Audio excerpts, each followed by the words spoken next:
Yeah, ఇది అసలైన ముచ్చట. ఏమంటారు ఇక్కడ, TPCC PAC political affairs committee సంబంధించినటువంటి సమావేశంలో రేవంత్ రెడ్డి మాట్లాడుతున్నాడు. సో ఇందులో రేవంత్ రెడ్డితో పాటు Uttam Kumar Reddy, Meenakshi Natarajan, PCC chief Mahesh Kumar Goud, VH ఆయన ఇన్ఛార్జ్ కూడా ఉండడం జరిగింది. సో ఇక్కడ ఏమంటారు, జమీందారుల లెక్క ఎమ్మెల్యేలు, కొందరు ఎమ్మెల్యేల తీరు ఉందని చెప్పేసి చాలా స్పష్టంగా చెప్తున్నారు. సో ఎమ్మెల్యేలు కాగానే ఇక మొత్తం మేము గెలిచేసినామని చెప్పేసి కొంతమంది ఎమ్మెల్యే అయితే జమీందారులు ఎక్కువ ఉన్నారు. సో ఇక్కడ విషయం ఏంటంటే రేవంత్ రెడ్డి కుటుంబం కూడా అదే పరిస్థితిలో ఉన్నారనే విషయం కూడా గమనించాలి. మంత్రుల కుటుంబ సభ్యులు కూడా అదే విధంగా ఉన్నారనే విషయం గమనించాలి. మీరు ఒక్కరే కాదు, కొంతమంది ఎమ్మెల్యేలు కాదు, మంత్రుల్లో ఉన్నారు జమీందారులు.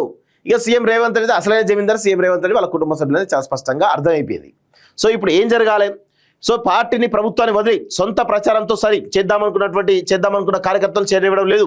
పిఏసీ సమావేశంలో సీఎం రేవంత్ రెడ్డి చురుకలు, పార్టీ నేతలంతా ఎస్ఐఆర్కు సిద్ధంగా ఉండాలి, మంత్రులు డ్యూటీలు వేసుకొని పనిచేయాలి, నాకు ఒక నియోజకవర్గం కేటాయించండి, ఈ నెల రోజులు పార్టీకి సమయం కేటాయించాలి, కాంగ్రెస్ నేతలకు సీఎం రేవంత్ రెడ్డి స్పష్టీకరణ అంటూ చూస్తాం. అంటే నెల రోజుల పాటుగా మొత్తం పార్టీని బలోపేతం చేసేగా ఒక్కొక్క నియోజకవర్గాన్ని ఇన్ఛార్జ్లు నియమించేసి అక్కడ క్యాడర్ మొత్తం కూడా బలోపేతం చేసి కాంగ్రెస్ ప్రభుత్వాన్ని ఇంకా ముందుకు తీసుకుపోవాలని చెప్పేసి ఒక ఉద్దేశంతో ఈ యొక్క పిఎస్ సమావేశం జరిగింది అని చాలా స్పష్టంగా అర్థమవుతుంది. అదేవిధంగా ఎస్ఐఆర్ ఏదైతే ఈ ఓట్ల తొలగింపు సంబంధించినటువంటి ప్రక్రియ, ఎస్ఐఆర్ ప్రక్రియ అవుతుందో దానిలో భారీగా అవకతవకలు జరిగేటువంటి అవకాశం ఉంది అనేది గ్రహించినటువంటి రేవంత్ రెడ్డి సో మొత్తంగా క్యాడర్ మొత్తం కూడా ఈ నెల రోజుల పాటు అప్రమత్తం చేస్తున్నాడు. ఎవరెవరి ఓట్లు పోతున్నాయి, వాళ్ళు అక్కడ ఉన్నారా లేరా, మొత్తం డేటా కూడా తెప్పించుకునే ప్రయత్నం చేస్తున్నాడు. ఆ ప్రకారంగా ఆయన ఒక మానిటర్ చేస్తున్నట్టుగా చాలా స్పష్టంగా అర్థమైంది. ఎందుకంటే ఇక్కడ కాంగ్రెస్ పార్టీ ఓటు బ్యాంకును కానీ బీఆర్ఎస్ పార్టీ ఓటు బ్యాంకును కానీ గండి కొట్టి బీజేపీ అధికారంలోకి వద్దామనే ఒక ప్రయత్నంలో భాగంగా ఈసీ కొంత ఆ దిశగా ప్రయత్నం చేసే అవకాశాలు అయితే కనబడుతున్నాయి. ఎందుకంటే పశ్చిమ బెంగాల్లో అది జరిగింది. ఎస్ఐఆర్ వల్ల 90 లక్షల ఓట్లు, అందులో మెజారిటీ శాతం అంతా కూడా ఎవరిది, తృణమూల్ కాంగ్రెస్ సంబంధించిన Mamata Banerjee party vote bank, దాని మొత్తం కూడా కొలగొట్టడం జరిగింది. తద్వారా అధికారులు రావడం జరిగింది. సో ఇప్పుడు కూడా తెలంగాణలో కూడా ఎస్ఐఆర్ ద్వారా అదే ప్రయత్నం చేసేటువంటి అవకాశాలు చాలా స్పష్టంగా ఉన్నట్లు అర్థమవుతుంది. సో అది గ్రహించినటువంటి రేవంత్ రెడ్డి మొత్తం క్యాడర్ని దిశానిర్దేశం చేస్తూ ఉన్నాడు. ఇక్కడ ఏమంటున్నాడు, ఎస్ఐఆర్ పైన అందరూ అవగాహన పెంచుకోవడం ఒకటి, ఈ కార్యక్రమం వల్ల సామాన్యుల పేదలకు, కాంగ్రెస్ కార్యకర్తలకు ఎలాంటి ఇబ్బందులు రాబోతున్నాయో నాయకులు గుర్తించడం మంచి పరిణామం. ఎస్ఐఆర్ ఆదివాసీలు, లంబాడాలు, వలస కార్మికులు పెద్ద సమస్యగా మారే అవకాశం ఉంది. దళితులు, మైనార్టీలు, మహిళల ఓట్లు పోయేటువంటి అవకాశం ఉన్నది. సో అది దానిపైనే మానిటర్ చేస్తున్నాడు. మెయిన్గా దళితులు, మైనార్టీలు, మహిళలు ఓట్లు ఏవైతే ఉన్నాయో అవి భారీగా తొలగించేటువంటి కుట్ర ఎస్ఐఆర్ చేసేటువంటి అవకాశం ఉంది. కాబట్టి ఆ విషయంలో అప్రమత్తంగా ఉండాలి అని చెప్పేసి చాలా స్పష్టంగా రేవంత్ రెడ్డి క్యాడర్కు దిశానిర్దేశం చేయడం జరిగింది.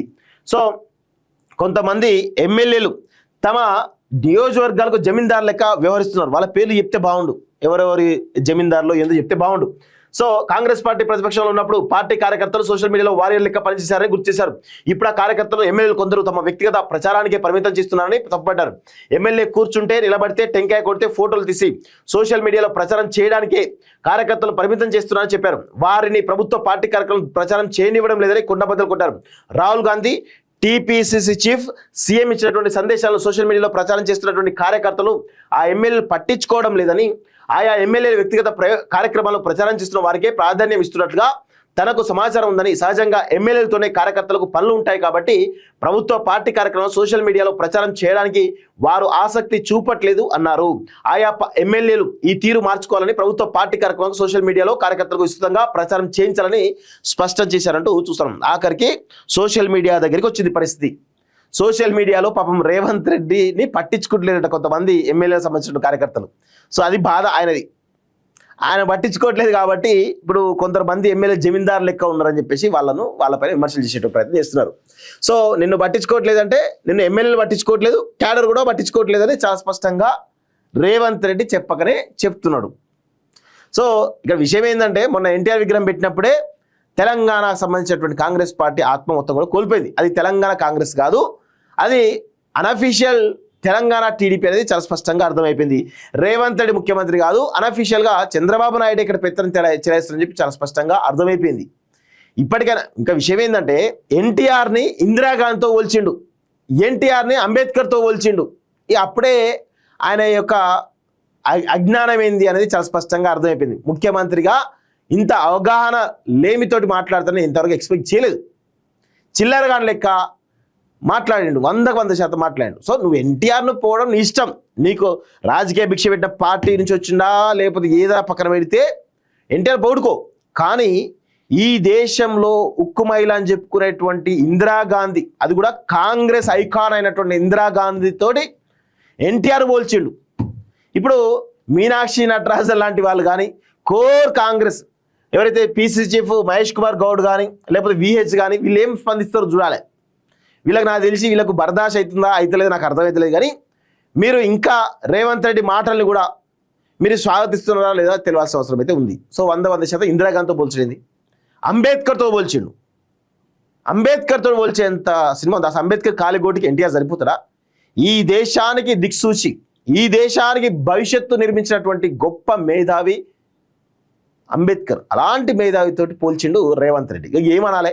సినిమాలలో బూత్ సినిమాలు తీసినటువంటి ఎన్టీఆర్ను అంబేద్కర్తో పోల్చిండు, బూత్ సినిమాలు తీసినటువంటి ఎన్టీఆర్ను ఈరోజు ఇందిరాగాంధీతో పోల్చిండు. గిది రేవంత్ రెడ్డి స్థాయి, గింత దిగజారి మాట్లాడినటువంటి స్థాయి. అట్లున్నది పరిస్థితి. కాంగ్రెస్ వాళ్ళేమో నోరెళ్ళబెట్టి ఉన్నారు, కూర్చున్నారు. ఏం చేయాలో అర్థం కాని పరిస్థితి. సిగ్గుండాలి కొంచెమైనా. కాంగ్రెస్ పార్టీ పునాదులు కలిగించినటువంటి ఎన్టీఆర్ని ఇందిరాగాంధీతో పోలుస్తున్నాడు.